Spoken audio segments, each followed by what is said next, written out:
आज आपला विषय आहे 3R.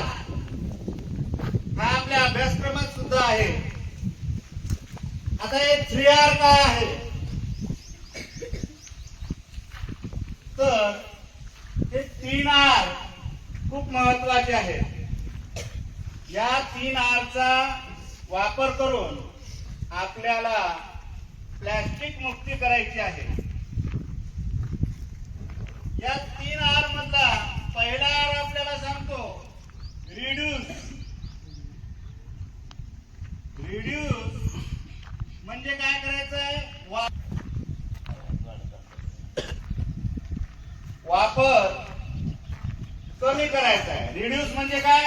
वापर कमी करायचा आहे. रियूज म्हणजे पुन्हा वापर करायचा आहे. आणि रिसायकल म्हणजे पुन्हा वापर करूनही ती वस्तू शिल्लक असेल तर ती रिसायकल करण्यासाठी म्हणजे पुन्हा कारखान्यात पाठवून त्याच्यापासून पुन्हा उत्पादन तयार करायचं आहे. असे हे 3R आहेत. लक्षात आलं का? 3R म्हणजे रिड्यूस, रियूज आणि रिसायकल.